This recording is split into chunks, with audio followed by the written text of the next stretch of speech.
Hi. Often in our church and our congregation, we're fairly, very good.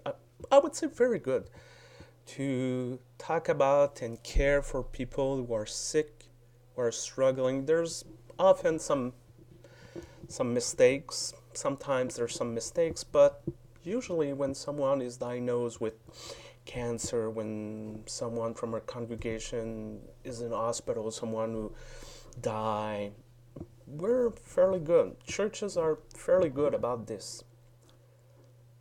What we're maybe a little less good. What and not just the churches, society as a whole is about the loved one of those who are struggling, the loved one of those who are sick, the bereaved, because we think, oh, Mrs. Such and Such has this disease, Mr. Such and Such is struggling, let's send them a card, and that's wonderful. But we often forget that a disease, someone losing a job, a death, has an impact on the life of so many. And we think that people cope with it or manage with it. But it's often more difficult. And it's more difficult because those in those situations often don't speak because they're told that they need to be strong and they need to carry on. They need to take everything on their shoulders so the family can continue, so the company can continue at job and everything. So they have to do their normal job and to take this extra responsibility, extra pressure at home, or for a loved one, for an aging parent, for a sick kid. And somehow, where do they find some rest? Where do they find some comfort? Because there's a lot of emotion often in those individuals. Because even if they love dearly their parent, their partner, their kids, their brother, sister, their best friend, there's some part that often say, that's not fair. That's not fair. I did everything right here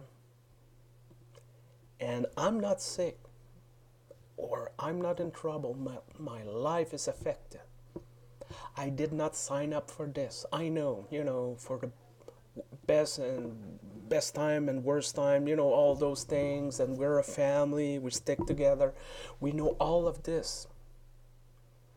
But there's this part that sometimes is angry, sometimes is grieving, sometimes is just full of mixed emotion. Because there are mixed emotion, because sometimes we want to be angry. And then we remember, or we are reminded that, yeah, it's annoying for you, but your partner is really sick. Your father is gonna die. Your kid is in hospital, so why are you complaining? So they shut up. They keep it inside. They not sure if can they talk about it or not. And the less they speak, the less we remember, and more often they're forgotten, and so on. It's a real challenge because, like every human being, we have this tendency to focus on what is apparent. Oh, you lost a heart, a leg. Okay, that's evident. You have chemotherapy. Oh, yeah, that I can understand.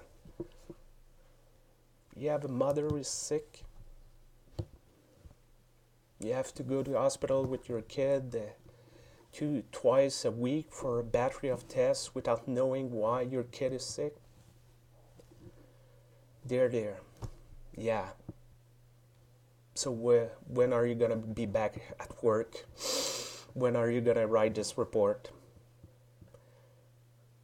So I guess I wish that all of us, All of us, regardless of our situation, regardless of our age, regardless of everything, that we're sick, that we are taking care of someone who is struggling, that this situation is so foreign to us that it's difficult to imagine, that all of us remember those who are in this situation. I hope we will pray for them. We will open up to them, asking how you doing. And when they say, oh yeah, right, nice, nice, that we will ask a second time, no, really, how you doing? You don't have to pretend with me. I hope that we will be that kind of community. I hope we can be that kind of society.